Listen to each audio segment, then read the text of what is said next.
Hello everyone, welcome to exam टेजी। तो आज की इस वीडियो में हम लोग बात करेंगे strategy for preparation for MA IR and MA PISM. That means कि आईआर एंड पीआईएसएम में जितने लोग अप्लाई कर रहे हैं तो आपकी स्ट्रैटेजी क्या होनी चाहिए, प्रिपरेशन स्ट्रैटेजी क्या होनी चाहिए।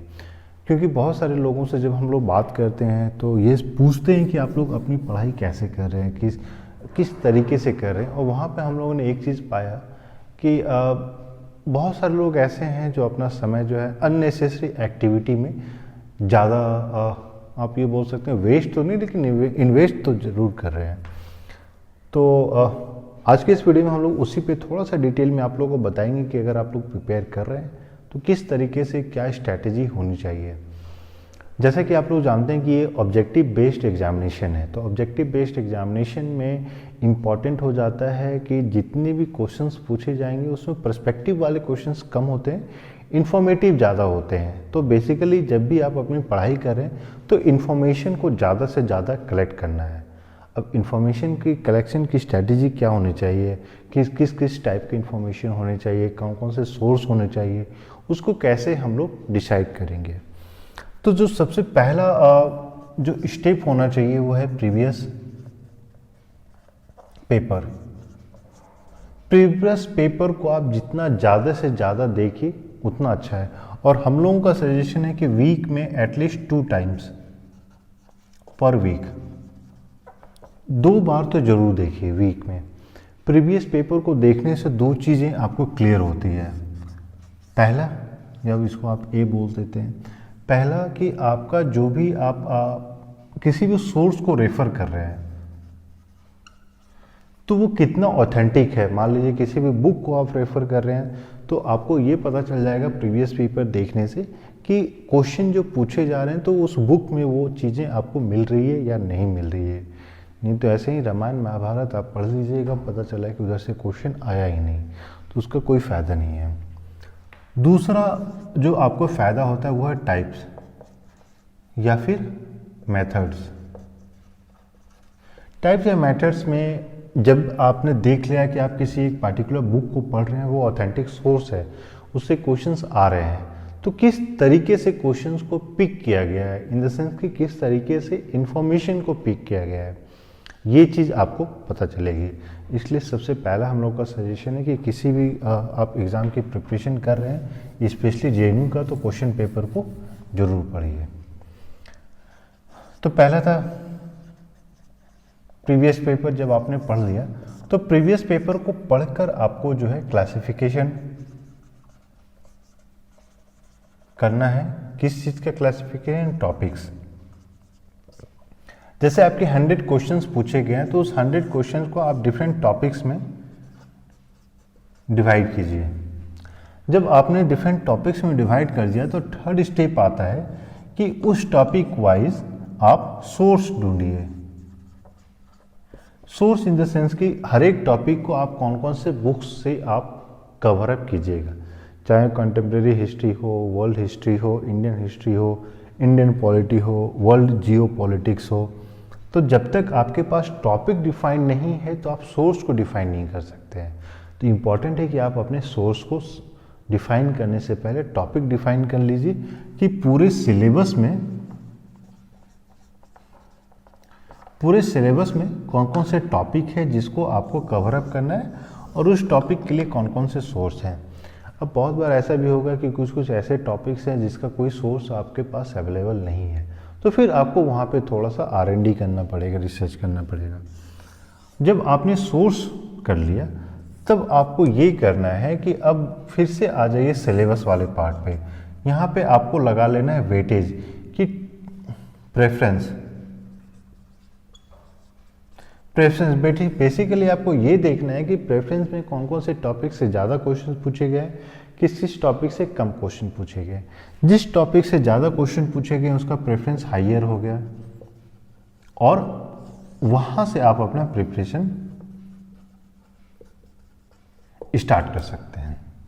तो ये एक ओवरऑल आप ये बोल सकते हैं कि स्ट्रैटेजी हो गई कि प्रिपरेशन स्टार्ट करने से पहले आपको किन किन चीज़ों को कौन कौन से स्टेप के थ्रू गुजरना है। ये जब आप करते हैं इससे 2-3 फायदा होता है। फॉर एग्जांपल, पहला, वॉल्यूम ऑफ सिलेबस। आपको पता चल जाता है कि कितनी सारी चीज़ों को आपको कवर अप करना है, कहाँ कहाँ से आपको चीज़ों को कवर अप करना पड़ा है। दूसरा हो जाता है आपका टाइम अलॉटमेंट। जब आपको पता चल जाता है कि कितना वॉल्यूम आपको कवर अप करना है, तो नेक्स्ट आ जाता है कि आपको किस किस टॉपिक में कितना समय देना है। नहीं तो एक लाइन से जब आप पढ़ाई करना स्टार्ट करेंगे, अब जैसे कुछ लोगों से जब हम लोगों ने बात की तो उन लोगों ने बेलिस एंड स्मिथ को पढ़ने में 2 महीने लगा दिए। तो ये सारी चीज़ें नहीं करनी है, ऐसा गलती नहीं करना है। जो तीसरा इम्पॉर्टेंट होता है, तो एक तो हो जाता है कि जब आप ये सारे प्रोसेस को कवर अप करते हैं तो वॉल्यूम ऑफ सिलेबस क्या है, आपको पता चल जाता है कि कितनी चीज़ों को कवर अप करना है, कितना टाइम देना है। तीसरा, कुछ ऐसे टॉपिक्स जिसको आप मिस कर रहे हैं तो बाद में आपके पास सफिशिएंट टाइम बच जाएगा कवर रिमेनिंग टॉपिक्स। ये सारे टॉपिक्स के पास भी आपके पास समय रह जाएगा। अगर आप इन सारे प्रोसेस को नहीं करते हैं तो ये जो पार्ट है ये कम्प्लीटली मिस कर देते हैं आप। आपको क्या लगता है कि ठीक है, इंडियन पॉलिटी मतलब लक्ष्मीकांत उठा लिए, पढ़ लिए। अरे भाई, लक्ष्मीकांत के बाहर भी कुछ कुछ ऐसे क्वेश्चंस पूछे जा सकते हैं जो लक्ष्मीकांत में नहीं है, तो उसको आपको किस तरीके से प्रिपेयर करना है उस पर आपको थोड़ा सा सोचना है। और फाइनली एक जो बुक किसी भी अगर आप सोर्स को उठाते हैं, चाहे बेलिस एंड स्मिथ हो, तो उसको किस तरीके से पढ़ना है। बहुत सारे लोगों से जब हम लोगों ने बात की तो लोगों ने रीडिंग मारना स्टार्ट कर दिया। देखिए, रीडिंग नहीं मारनी है, आपको बेसिकली स्कैन करना है, स्कैम नहीं करना है, स्कैन करना है। तो बहुत सारे लोग स्कैम करने का सोच रहे होंगे, स्कैन करना है। स्कैन क्या करना है, इन्फॉर्मेशन के लिए स्कैन करना है। अब क्या इन्फॉर्मेशन की, आपने किसी एक पेज को आपने उठाया और उस पेज में देखिए कि कितना इन्फॉर्मेशन है। अगर वहाँ पे इन्फॉर्मेशन है तो उसको टिक लगा लीजिए, या अगर आप ऑनलाइन पढ़ रहे हैं लैपटॉप में, मोबाइल पे, तो उसको हाईलाइट कर लीजिए और आगे बढ़ जाइए। तो इस तरीके से आपने 2 या 3 दिन में आपने पूरा बुक को स्कैन कर लिया। उसके बाद बैठिए, अपने नोटबुक लीजिए, पेन लीजिए, उस सारे टॉपिक को जो आपने हाईलाइट किया लिख डालिए, उसके बारे में थोड़ा सा गूगल कर लीजिए। तो एक बुक में आपका बेलिस एंड स्मिथ कंप्लीट हो जाएगा। उसके बाद आपको दोबारा बेलिस एंड स्मिथ नहीं पढ़ना है। क्यों? क्योंकि उसमें आपको पर्सपेक्टिव नहीं जानना है। और नोट्स बनाने में, रिवाइज करने में काफ़ी ज़्यादा आसानी हो जाएगी। और जैसा कि आप लोग जानते हैं, हम लोग जनवरी से ऑनलाइन क्लासेस लेकर आ रहे हैं। तो अगर आप ऑनलाइन क्लासेस ज्वाइन करते हैं तो ये सारा प्रोसेस में फिर आपको टाइम इन्वेस्ट नहीं करना है। ये सारा प्रोसेस आपके बिहार पे हम लोग करते हैं और आपको सारी चीज़ें प्रोवाइड करेंगे। For example, source. अब सोर्स आपने ढूंढ लिया तो सोर्स को किस तरीके से पढ़ना है, क्या क्या चीज़ें पढ़नी है, क्या इम्पोर्टेंट है, क्या सिग्निफिकेंट है, ये एक इसमें बहुत टाइम कंज्यूम होता है। तो ये सारी चीज़ें आपको नहीं करनी है। प्लस ये प्रिपरेशन का जो प्रेफरेंसेस होता है, किस तरीके से कवर अप करना है, ये सारी चीज़ें जिम्मेदारी हम लोगों की हो जाती है। और हम लोग आपको एक कंप्लीट रेडीमेड ऑनलाइन क्लासेस के रूप में जो मटेरियल प्रोवाइड करते हैं, वो हम लोग तो ये तो 100% नहीं बोलेंगे कि वो 100% सफिशिएंट है, लेकिन बहुत सारे लोगों का वो सारी चीज़ें करके एग्ज़ाम क्लियर हुआ है और वो एक एज ए गाइडलाइन काम करता है और आपका सिग्निफिकेंट पोर्शन जो है वो कंप्लीट कर देता है। अब देखिए, किसी भी एग्ज़ाम में ऐसे क्वेश्चंस आते हैं जो कोई भी टीचर या कोई भी स्टूडेंट या कोई भी इंस्टीट्यूशन उसको 100% कवर अप नहीं कर सकता है। हम लोगों की कोशिश होती है कि हम लोग जितना ज़्यादा से ज़्यादा जो भी रेलेवेंट टॉपिक्स हैं या सेक्शंस हैं, सारी चीज़ों को कवर अप करें। लेकिन उसके अलावा अगर आपकी तरफ से भी लगता है कि हाँ ये सिग्निफिकेंट है, तो आप लोग उसको सजेस्ट भी करते हैं, हम लोग उसको इंक्लूड भी करते हैं। ये 2020 में भी हुआ था कि कुछ बच्चों का था कि सर ये भी होना चाहिए, तो फिर हम लोगों ने उस पर R&D करके पूरा एक सेपरेट PDF क्रिएट किया, वो आपके साथ भी हम लोगों ने शेयर किया। सिमिलरली इस बार भी हम लोग करेंगे।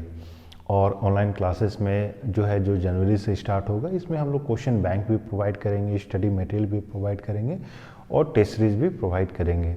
तो अगर आपको ऑनलाइन क्लासेस के बारे में जानना है तो वीडियो के डिस्क्रिप्शन में गूगल फॉर्म दिया गया है, आपको उस गूगल फॉर्म को फिलअप करना है और उसके बाद सारा डिटेल्स हम लोग आपको प्रोवाइड करेंगे। इसके साथ साथ अगर आपको क्वेश्चन पेपर चाहिए तो क्वेश्चन पेपर भी आप जाकर वीडियो के डिस्क्रिप्शन में डाउनलोड कर सकते हैं। और इसके साथ ही हम लोगों का mobile number, WhatsApp number video के डिस्क्रिप्शन में है, आप वहाँ भी जाकर मैसेज कर सकते हैं। और किसी प्रकार का आपका सुझाव है तो आप वीडियो के कमेंट में जाके कमेंट कर सकते हैं। So till then all the best, thank you.